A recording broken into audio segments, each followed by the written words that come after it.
ഇത് കുറച്ചു കാലമായി പ്രധാനമന്ത്രി സംസാരിക്കുന്ന വൺ നേഷൻ വൺ ഇലക്ഷൻ വേണം.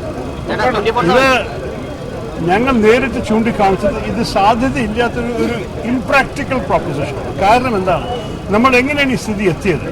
52-ലും 57-ലും 62-ലും 67-ലും ഒക്കെ വൺ നേഷൻ വൺ ഇലക്ഷൻ ആയിരുന്നുവല്ലോ. പിന്നെ എന്ത് പറ്റിയേ?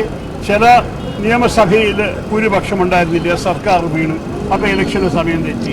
ചില ഭാഗത്ത് വേറെ ഡിസോൾവ് പ്രസിഡൻസിയോട് വന്നു, ചില വേറെ ഭാഗത്ത് മുഖ്യമന്ത്രി രാജിവെച്ചിട്ട് പുതിയ മുഖ്യമന്ത്രി ഇലക്ഷൻ പ്രഖ്യാപിച്ചു.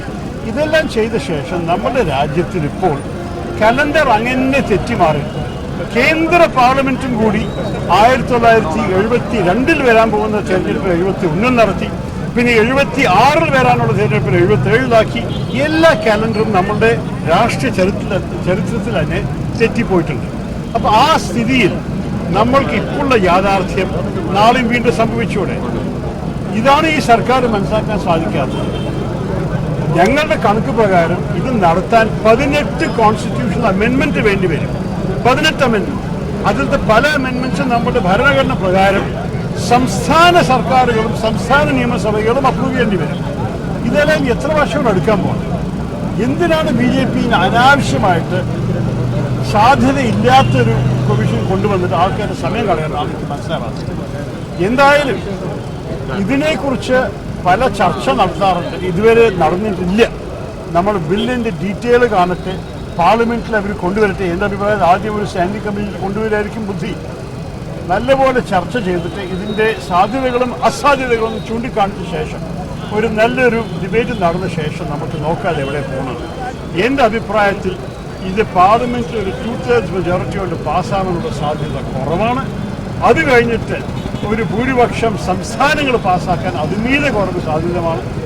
അതോ 18 അമെൻമെന്റ് പറഞ്ഞ് ചെറുതല്ല, 1-2 പാസ്സാക്കി കഴിഞ്ഞാൽ മറ്റത് പോരാ. അപ്പോൾ ഇതെല്ലാം കൂടി വെച്ച് നടത്താനുള്ള അസംഭവമാണ് എൻ്റെ അഭിപ്രായത്തിൽ. എന്തായാലും സർക്കാർ ഇങ്ങനെ അവരുടെ ഒരു വാഗ്ദാനം പാലിക്കാൻ വേണ്ടി അവർ മുന്നോട്ട് കൊണ്ടുവന്നിട്ടുണ്ട്. പക്ഷെ ഇത് എത്ര ദൂരം പോവും? ദൂരം ഒന്നും പോകാൻ പോകുന്നിട്ടാണ് ഞങ്ങൾ മനസ്സിലാക്കിയിട്ടുണ്ട്. നമ്മുടെ KPCC അധ്യക്ഷൻ പറഞ്ഞ പോലെ ഞങ്ങൾക്ക് ഇൻ പ്രിൻസിപ്പിൾ ഈ ബഹുസ്വരതര രാജ്യത്തിൽ ഇങ്ങനെയൊരു രീതിയൊന്നും നടക്കില്ല എന്നും കൂടി ഒരു തെളിവാണ്. നാളെ എങ്ങനെയാണ് ഇപ്പോൾ ഈ 28 വേറെ വേറെ കലണ്ടറുള്ള സംസ്ഥാനങ്ങളെ എല്ലാം കൂടി ഒരു സമയത്താക്കുക? ചില സംസ്ഥാനങ്ങളുടെ ഇലക്ഷൻ അവരുടെ 5 വർഷത്തിന് ജയിച്ചവർക്ക് 3 വർഷം കിട്ടുള്ളൂ. അവരത് സമ്മതിക്കുമോ? അവർ കോടതിയിൽ പോയില്ല. ചിലവർക്കിപ്പോൾ അടുത്ത വർഷം ഇലക്ഷൻ വരാൻ പോണവർക്ക് 5 വർഷം ഇനിയുമുണ്ട്. അവരായ പിന്നെ ഇനി 2029 ഒരു ഇലക്ഷൻ തന്നെ കൊണ്ടുവരാൻ അവർ ടേമിന് ഷോർട്ടൻ ചെയ്ത് വരില്ല. അത് എന്ത് നിയമത്തിൻ്റെ അടിസ്ഥാനത്തിലായിരിക്കും? പ്രാക്ടിക്കലേ അല്ല, ഏത് വിധത്തിലും പ്രാക്ടിക്കലല്ല. ഇത് മനസ്സിലാക്കാൻ വലിയ ചരിത്രം എക്സ്പേർട്ട് എന്ന് പറയാൻ ആവശ്യമില്ല. നമ്മുടെ രാഷ്ട്രീയത്തിൻ്റെ ഓരോ കഥകൾ, ഓരോ കാര്യങ്ങൾ മനസ്സിലാക്കി എങ്ങനെയാണ് നമ്മൾ ഈ സ്ഥിതി എത്തിയെന്ന് ചോദിച്ചു കഴിഞ്ഞാൽ അതോടെ നമ്മൾക്ക് മനസ്സിലാവാം എങ്ങനെയാണത് ഇതിനെ മാറ്റാൻ സാധിക്കാത്തത്. വീണ്ടും അവർ വൺ നേഷൻ വൺ ഇലക്ഷൻ കൊണ്ടുവന്നാൽ വീണ്ടും കുറച്ച് വർഷത്തിൻ്റെ അകത്ത് ഇത് തന്നെ സ്ഥിതിയായിരിക്കും. അതുകൊണ്ട് ഇതിനെ അമേരിക്കയിലെ ഒരു ചൊല്ലുണ്ട്, if it എയിൻസ് broke don't fix it. പൊട്ടിയിട്ടില്ലെങ്കിൽ പിന്നെ എന്തിനാണ് റിപ്പയർ ചെയ്യാൻ നിൽക്കണം, നമ്മൾ നേരാക്കാൻ നിൽക്കുന്നത്? അതാണ് ഞങ്ങളുടെ ഉപദേശം. എന്തായാലും ചർച്ച വരട്ടെ, പാർലമെന്റിൽ നമുക്ക് സംസാരിച്ചോ. Thank you.